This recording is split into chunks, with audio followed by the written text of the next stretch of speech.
Capítulo 2. Verdades fundamentais da devoção à Virgem Maria. Até aqui dissemos alguma coisa sobre a necessidade que temos da devoção à Santíssima Virgem. Faz-se necessário dizer agora em que consiste esta mesma devoção. É o que farei, com a ajuda de Deus, depois de propor algumas verdades fundamentais, donde se deduzirá a grande e sólida devoção que quero descobrir. Artigo 1º. Jesus Cristo é o fim último da devoção à Virgem Maria. Primeira verdade. Jesus Cristo, nosso Salvador, verdadeiro Deus e verdadeiro homem, deve ser o fim último de todas as devoções, de outro modo, seriam falsas e enganadoras. Jesus é o Alfa e o Ômega, o princípio e o fim de todas as coisas.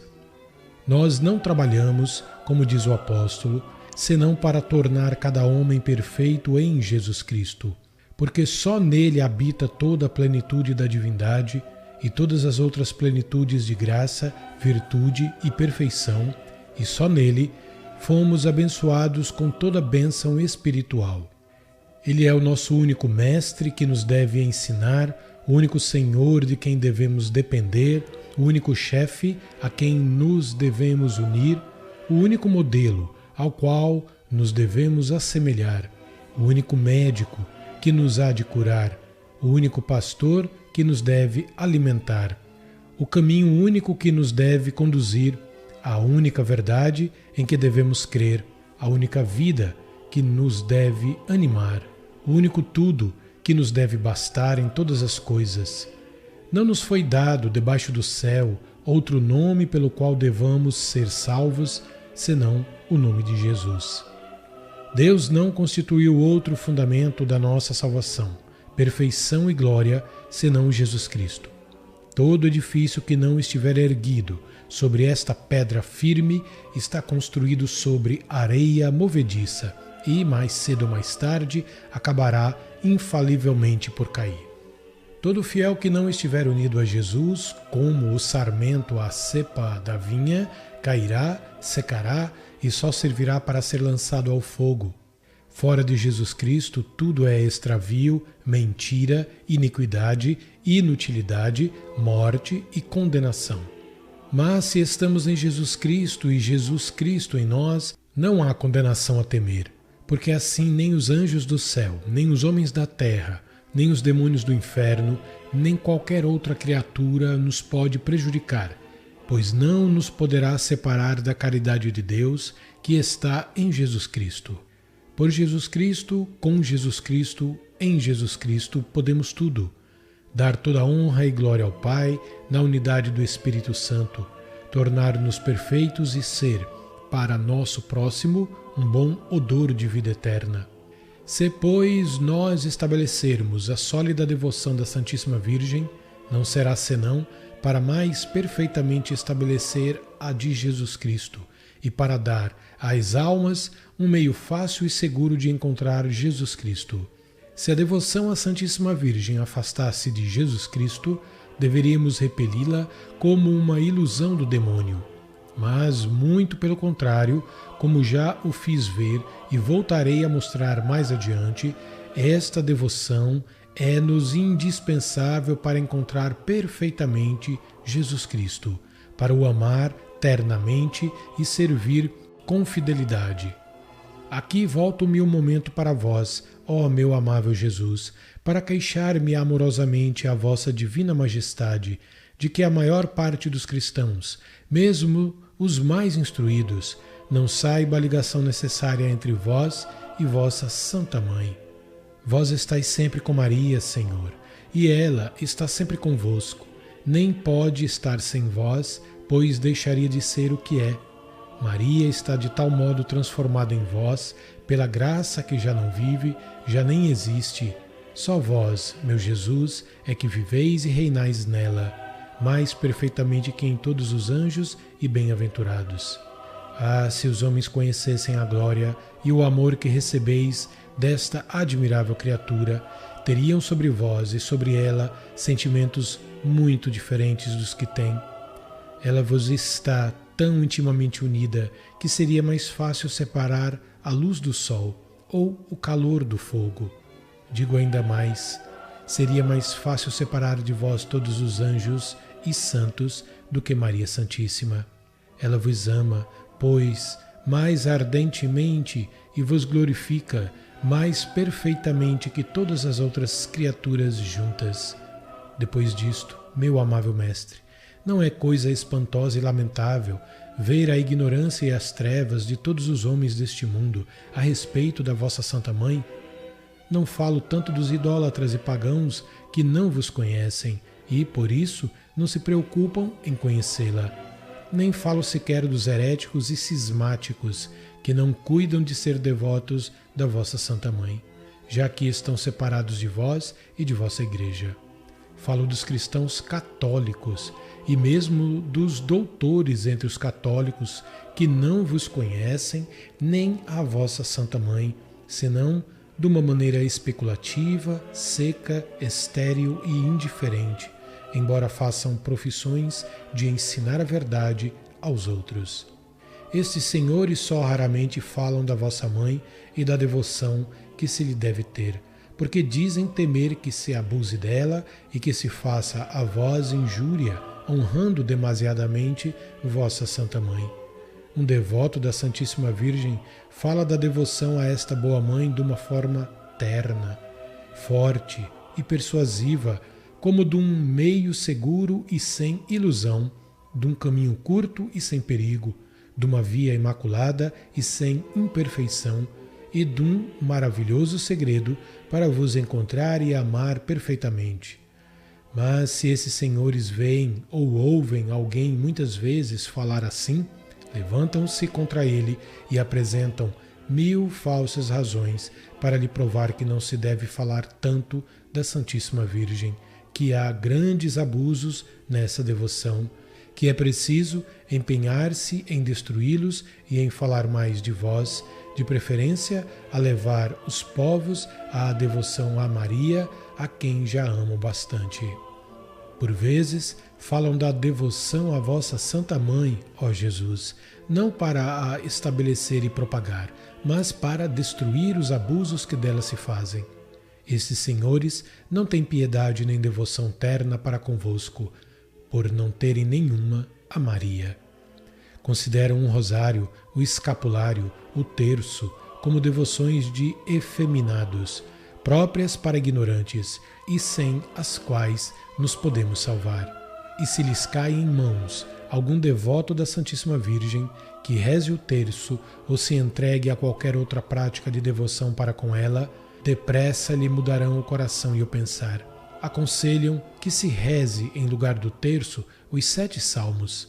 Em lugar da devoção a Nossa Senhora, recomendar-lhe-ão a devoção a Jesus Cristo. Ó amável Jesus, terão estas pessoas o vosso Espírito? Dão-vos gosto procedendo deste modo? Agradar-vos-á quem não empregue todos os esforços para agradar a vossa mãe com receio de vos desagradar? Por acaso a devoção à vossa Santa Mãe impedirá a vossa? Atribui-se ela a si mesma a honra que lhe prestam? Forma ela um partido à parte? É ela uma estrangeira sem ligação alguma convosco? Desagradar-vos-á quem procure agradar-lhe a ela? Separa-se ou afasta-se do vosso amor quem a ela se dá e a ama? No entanto, meu amável Mestre, se tudo o que acabo de dizer fosse verdade, a maioria dos sábios, para castigo do seu orgulho, não poderia afastar mais as almas da devoção à vossa Santa Mãe e não lhe poderia votar mais indiferença. Livrai-me, Senhor, livrai-me dos meus sentimentos e práticas. Dai-me parte dos sentimentos de gratidão, de estima, de respeito e de amor que vos tendes para com vossa Santa Mãe, para que vos ame e glorifique mais na medida em que vos imitar e seguir de mais perto. Como se até aqui ainda nada tivesse dito em louvor de vossa Mãe Santíssima, concedei-me a graça de a louvar dignamente, apesar de todos os seus inimigos, que são os vossos. Fazei que clame com os santos. Não julgue receber a misericórdia de Deus aquele que ofende sua Santa Mãe. Para obter da vossa misericórdia uma verdadeira devoção à vossa Mãe Santíssima e para inspirá-la a todo o mundo, fazei que vos ame ardentemente.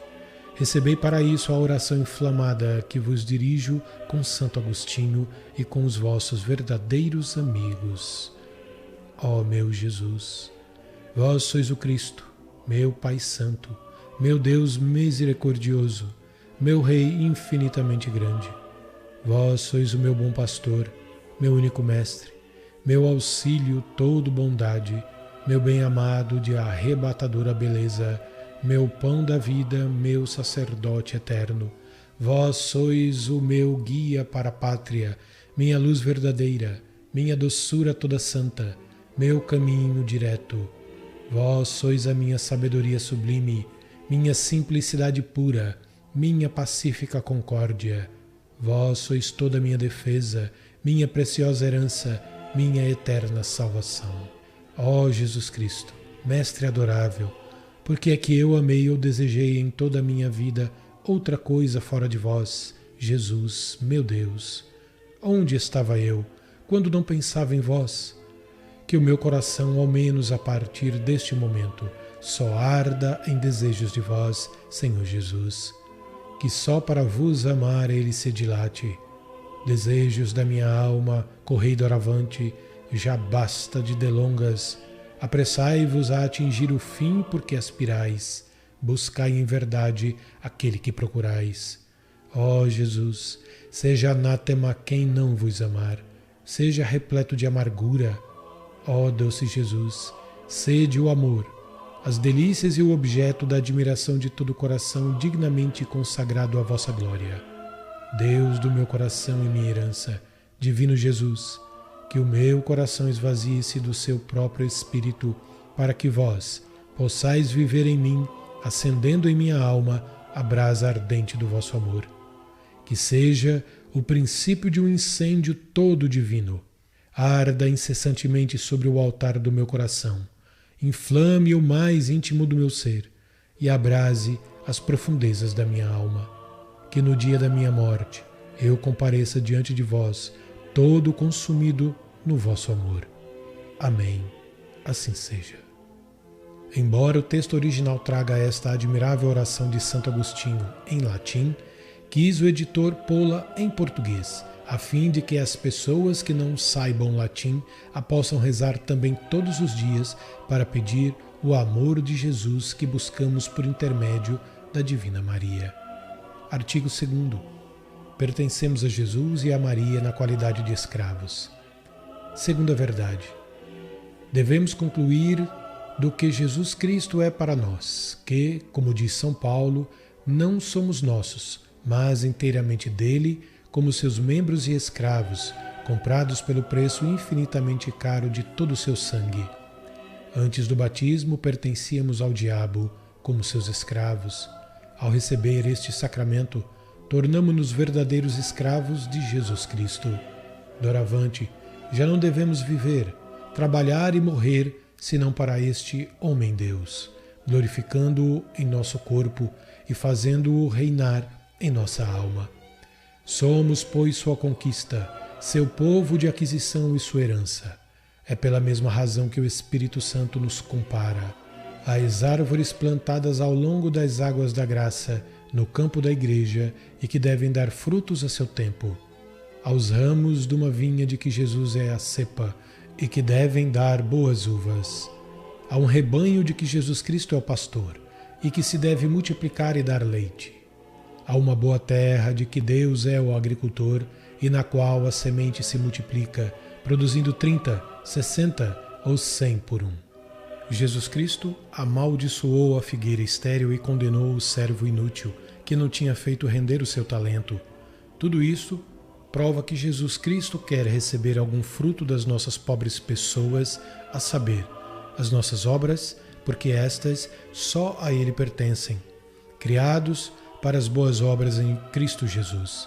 Mostram estas palavras do Espírito Santo que Jesus Cristo é o único princípio e deve ser o fim último de todas as nossas boas obras. Mostram ainda que o devemos servir, não somente como servos assalariados, mas como escravos de amor. Explico-me. Neste mundo há duas maneiras de pertencer a outra pessoa e de depender da sua autoridade: a simples servidão e a escravidão, que fazem de um homem, respectivamente, um servo ou um escravo. Pela servidão comum entre os cristãos, um homem compromete-se a servir outro durante um certo tempo, mediante determinada paga ou certa recompensa. Pela escravidão, um homem depende inteiramente de outro, por toda a vida, e deve servir o seu senhor sem pretender paga nem recompensa alguma, como um dos seus animais, sobre o qual o dono tem direito de vida e de morte. Há 3 espécies de escravidão: uma natural, outra forçada e outra voluntária. Todas as criaturas são escravas de Deus da primeira forma. Ao Senhor pertence a terra e tudo o que nela está contido. Os demônios e os réprobos pertencem à segunda categoria, os justos e os santos à terceira.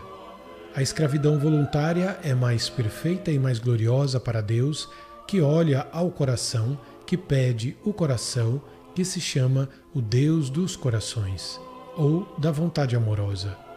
Por esta escravidão, de fato, escolhe-se Deus e o seu serviço acima de todas as coisas, ainda mesmo que a natureza não obrigasse a isso. Há diferenças radicais entre um servo e um escravo. Primeiro, um servo não dá ao seu senhor tudo o que é, nem tudo o que possui, nem tudo o que pode adquirir por si mesmo ou por outro. Mas o escravo dá-se inteiramente, com tudo o que possui ou pode vir a adquirir, sem exceção alguma. Segundo, o servo exige a paga dos serviços que presta ao senhor, enquanto o escravo nada pode exigir, por maior que seja a sua aplicação, sua habilidade e a força com que trabalha. Terceiro, o servo pode deixar o senhor quando quiser, ou pelo menos quando tiver expirado o tempo do serviço, mas o escravo não tem o direito de fazer isso.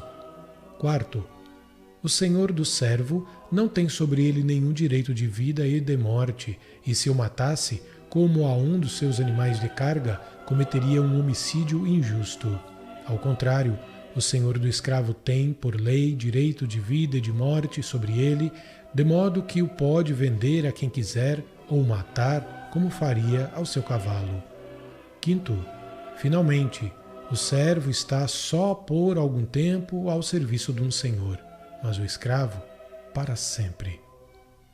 Nada há entre os homens que mais nos faça pertencer a outrem do que a escravidão. Do mesmo modo, nada há entre os cristãos que nos faça pertencer mais absolutamente a Jesus Cristo e à sua Santa Mãe do que a escravidão voluntária. Isto é conforme o exemplo do próprio Jesus, que tomou a forma de escravo por nosso amor, e da Santíssima Virgem, que se disse serva e escrava do Senhor. O apóstolo chama-se, com certa ufania, servo de Cristo. Por várias vezes os cristãos são chamados, na Sagrada Escritura, de servos de Cristo. Segundo a justa observação de um grande homem, a palavra servo significava outrora apenas escravo, porque ainda não havia servos, como os de hoje. Os senhores só eram servidos por escravos ou libertos. O Catecismo do Concílio de Trento, para que não reste dúvida alguma sobre a nossa condição de escravos de Jesus Cristo, exprime-se por um termo que não se presta a equívocos, chamando-nos escravos de Cristo.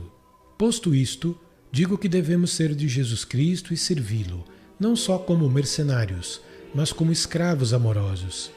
Estes, por efeito de um grande amor, entregam-se e dão-se ao seu serviço, na qualidade de escravos, só pela honra de lhe pertencer. Antes do batismo éramos escravos do demônio, tornou-nos o batismo escravos de Jesus Cristo. Portanto, os cristãos têm de ser escravos ou do demônio ou de Jesus Cristo. O que digo de modo absoluto a respeito de Jesus Cristo, digo relativamente da Santíssima Virgem. Jesus Cristo escolheu-a por companheira indissolúvel da sua vida, da sua morte, da sua glória e poder no céu e na terra. Por isso e por graça deu-lhe, em relação à sua majestade, todos os mesmos direitos e privilégios que ele possui por natureza. Tudo o que convém a Deus por natureza, dizem os santos, convém a Maria por graça. Deste modo, segundo este ensinamento, têm ambos os mesmos súditos, servos e escravos, visto que os dois não têm senão uma só vontade e um só poder. Podemos, portanto, segundo o parecer dos santos e de vários homens ilustres, dizer-nos e fazer-nos escravos amorosos da Santíssima Virgem, para deste modo sermos mais perfeitamente escravos de Jesus Cristo. A Virgem é o meio de que nosso Senhor se serviu para vir a nós. É também o meio de que nos devemos servir para ir a Ele. Pois ela não é como as outras criaturas, que, se a elas nos prendêssemos, nos poderiam afastar de Deus em lugar de nos aproximar dele. Mas a mais forte inclinação de Maria é unir-nos a Jesus, seu Filho, e a mais forte inclinação do Filho é que se vá a ele por sua mãe. Isto honra-o e agrada-lhe, tanto como honraria e agradaria a um rei alguém que, para se tornar mais perfeitamente seu vassalo e escravo, se fizesse escravo da rainha. É por isso que os santos padres, e São Boaventura com eles, dizem que a Virgem Santíssima é o caminho para ir a Nosso Senhor. Além disso, se como já disse, a Santíssima Virgem é a Rainha e Soberana do céu e da terra, não tem ela tantos súditos e escravos quanto são as criaturas? Dizem-no Santo Anselmo, São Bernardino e São Boaventura. Ao poder de Deus tudo está submisso, mesmo a Virgem, e eis que, ao poder da Virgem, está tudo submisso, até o próprio Deus. Não será razoável que entre tantos escravos por força, os haja também por amor, que de boa vontade, na qualidade de escravos, escolham Maria por sua soberana? O quê? Os homens e os demônios têm seus escravos voluntários e Maria não os há de ter? Um rei terá a peito que a rainha, sua companheira, possua escravos com direito de vida e de morte sobre eles, porque a honra e o poder do rei são a honra e o poder da rainha? Pode-se então acreditar que nosso Senhor Jesus Cristo, que partilhou como o melhor dos filhos todo o poder com sua Santa Mãe, ache mal que ela tenha escravos? Terá ele menos respeito e amor à sua mãe do que teve Assuero a Esther e Salomão a Betsabé? Quem ousaria dizê-lo ou pensá-lo sequer? Mas onde me leva a minha pena? Por que é que me detenho aqui em provar uma coisa tão evidente? Se não querem que alguém se diga escravo da Santíssima Virgem, que importa? Que se faça e se diga escravo de Jesus Cristo. É o mesmo que selo da Santíssima Virgem, visto que Jesus é o fruto e a glória de Maria. Faz-se isto de maneira perfeita por meio da devoção de que mais adiante falaremos. Artigo 3º. Devemos esvaziar-nos do que há de mal em nós. Terceira verdade. As nossas melhores ações são ordinariamente manchadas e corrompidas pelo mal fundo que há em nós. Quando se deita água límpida e clara numa vasilha que não tem bom cheiro, ou vinho numa pipa cujo interior está azedado por outro vinho que teve anteriormente, a água clara e o vinho bom ficam estragados e ganham facilmente o mau cheiro. Do mesmo modo, quando Deus infunde em nossa alma, corrompida pelo pecado original e atual, as suas graças e orvalhos celestes, ou o vinho delicioso do seu amor, assim também os seus dons são ordinariamente manchados e estragados pelo mau fermento e mau fundo que o pecado deixou em nós. Os nossos atos, mesmo as virtudes mais sublimes, disso se ressentem. É, pois, da mais alta importância, para adquirir a perfeição, que só se alcança pela união com Jesus Cristo, esvaziarmos-nos do que há de mal em nós. De outra forma, nosso Senhor, que é infinitamente puro e que odeia infinitamente a menor mancha que vê na alma, afastar-nos-á de seus olhos e não se unirá a nós. Para nos despojar de nós mesmos é preciso, em primeiro lugar, conhecer bem, pela luz do Espírito Santo, o nosso fundo mal, a nossa incapacidade para qualquer bem útil à salvação, a nossa fraqueza em todas as coisas, a nossa permanente inconstância, a nossa indignidade de toda graça, a nossa iniquidade em toda parte.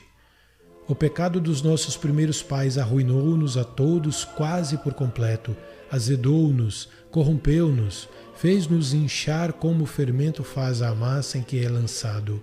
Os pecados atuais que cometemos, quer mortais, quer veniais, embora tenham sido perdoados, aumentaram-nos a concupiscência, a fraqueza, a inconstância e corrupção, deixando maus vestígios na nossa alma.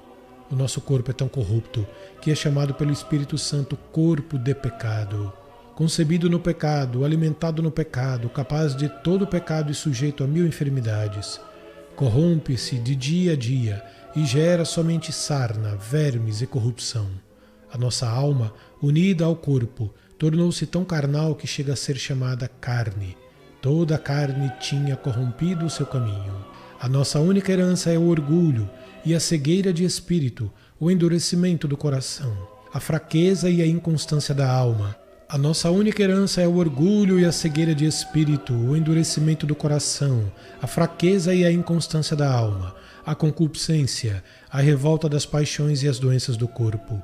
Somos, naturalmente, mais orgulhosos que os pavões, mais apegados à terra que os sapos, piores que os bodes, mais invejosos que as serpentes, mais gulosos que os porcos, mais coléricos que os tigres e mais preguiçosos que as tartarugas, mais fracos que caniços e mais inconstantes que os cataventos. De nosso só temos o nada e o pecado, e só merecemos a ira de Deus e o inferno eterno. Depois disso, será para admirar que nosso Senhor tenha dito que quem o quisesse seguir devia renunciar a si mesmo e odiar a sua própria alma? Que aquele que amasse a sua alma a perderia e o que a odiasse a salvaria? Esta sabedoria infinita que não impõe mandamentos sem razão, não nos manda odiarmos-nos a nós mesmos, senão porque somos sumamente dignos de ódio. Não há tão digno de amor como Deus e nada tão digno de ódio como nós. Em segundo lugar, para nos despojar de nós mesmos é preciso morrer todos os dias. Isto quer dizer que é preciso renunciar às operações das potências da nossa alma e dos sentidos do nosso corpo. Ou seja, temos de ver como se não víssemos, de ouvir como se não ouvíssemos, de nos servir das coisas deste mundo como se delas não nos servíssemos. É a isto que São Paulo chama de morrer todos os dias. Se o grão de trigo cai à terra e não morre, permanece só e não produz fruto. João 12, 24. Se não morrermos para nós mesmos e se as nossas devoções mais santas não nos levam a esta morte necessária e fecunda, não daremos fruto que valha. Porque então as nossas devoções tornar-se-ão inúteis, todas as nossas boas obras serão manchadas pelo amor próprio e pela nossa vontade própria, o que fará com que Deus abomine os maiores sacrifícios e as melhores ações que possamos fazer. E, nesse caso, encontrar-nos-emos com as mãos vazias de virtudes e méritos na hora da nossa morte, e não teremos sequer uma centelha de puro amor, pois este só é dado às almas mortas para si mesmas e cuja vida está oculta com Jesus Cristo em Deus. Em terceiro lugar, é preciso escolher dentre todas as devoções à Santíssima Virgem aquela que nos leva mais a esta morte para nós próprios, porque é esta a melhor e a mais santificante. Não se julgue de fato que tudo que brilha é ouro, que tudo que é doce é mel, e que tudo que é fácil é praticado pela maior parte das pessoas é o mais santificante. Na natureza há segredos para fazer operações naturais em pouco tempo, econômica e facilmente. Na ordem da graça, existem também segredos para fazer operações sobrenaturais em pouco tempo, suavemente e facilmente, tais como despojar-se de si mesmo, encher-se de Deus e tornar-se perfeito. A prática que quero revelar é um desses segredos de graça, desconhecido pela maior parte dos cristãos, conhecido por poucas almas piedosas, praticado e apreciado por menos ainda. Para começar a descobrir esta prática, eis uma quarta verdade, que é uma consequência da terceira. Artigo 4º. Temos necessidade de um mediador junto ao mediador mesmo, que é Jesus Cristo. Quarta verdade. É mais perfeito, porque mais humilde, não nos aproximarmos diretamente de Deus, mas servimo-nos de um mediador. Visto que a natureza está tão corrompida, como acabo de mostrar, é certo que todas as nossas boas obras serão manchadas e terão pouco peso diante de Deus para o levar a unir-se a nós, a ouvir-nos, se nos apoiarmos nos nossos próprios trabalhos, esforços e preparações para chegarmos até Deus e lhe agradarmos.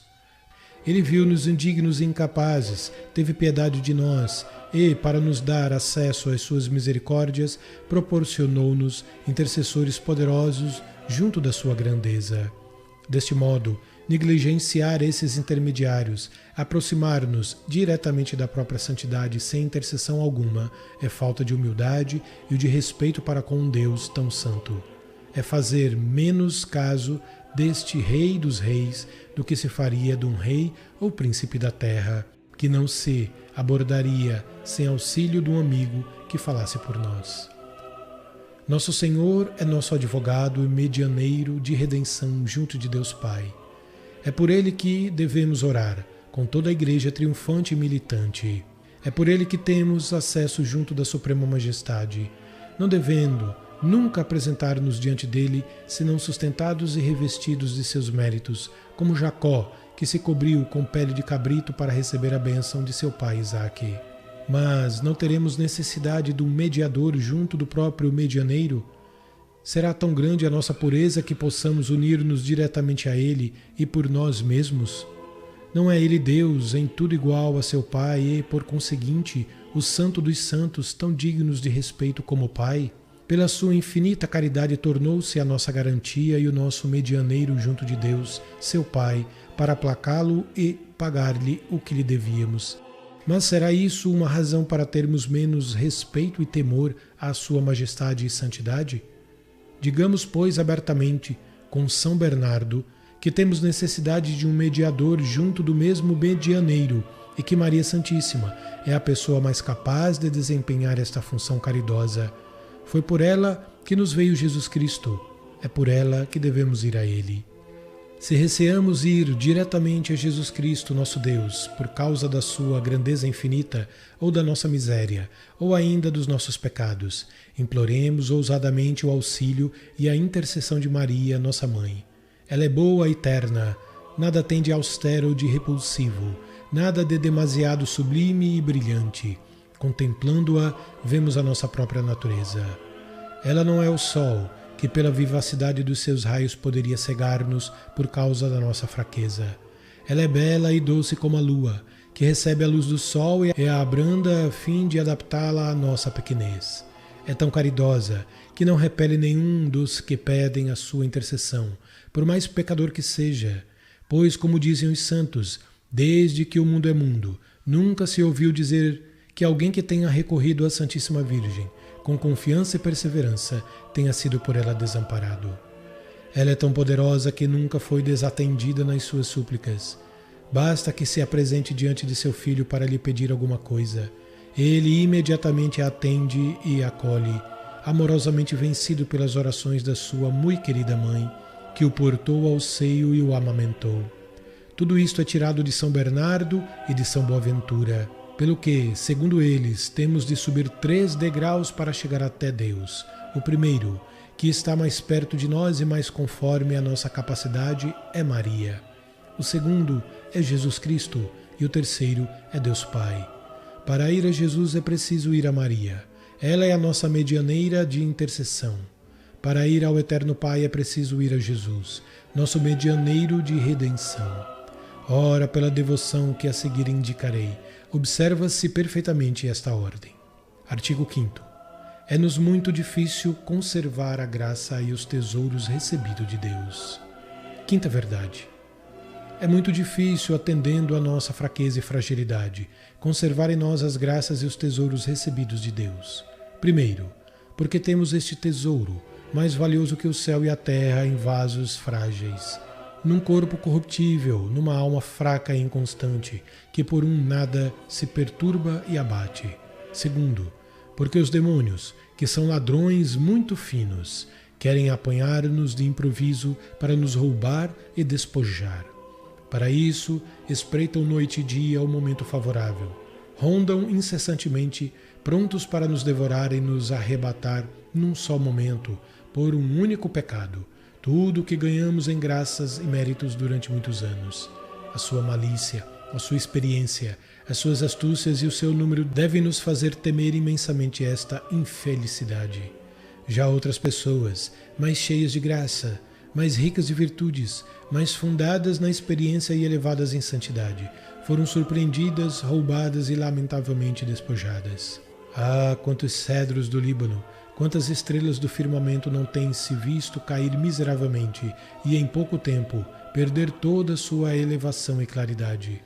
De onde proveio esta estranha mudança? O que faltou não foi a graça, que não falta a ninguém, foi a humildade. Julgaram-se mais fortes e mais capazes do que eram.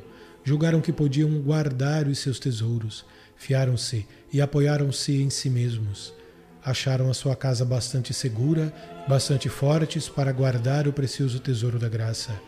Foi por causa dessa confiança não apercebida que tinham em si, embora lhes parecesse que se apoiavam unicamente na graça de Deus, que o Senhor, infinitamente justo, permitiu que fossem roubados e abandonados a si mesmos. Ah, se tivessem conhecido a admirável devoção que vou expor, teriam confiado o seu tesouro a uma Virgem poderosa e fiel, que o teria guardado como seu, considerando isto como um dever de justiça. Terceiro, é difícil perseverar na justiça por causa da estranha corrupção do mundo. Ele está, presentemente, tão corrompido que se torna quase inevitável serem os corações religiosos manchados, se não pela sua lama, ao menos pela poeira. Assim, é quase um milagre conservar-se alguém firme no meio desta torrente impetuosa sem ser arrastado. Andar neste mar tormentoso, sem ser submergido ou pilhado pelos piratas e corsários. Respirar este ar empestado sem lhe sentir as más consequências. É a Virgem, a única sempre fiel, sobre a qual a serpente jamais teve poder, quem faz este milagre a favor daqueles e daquelas que a servem da melhor maneira.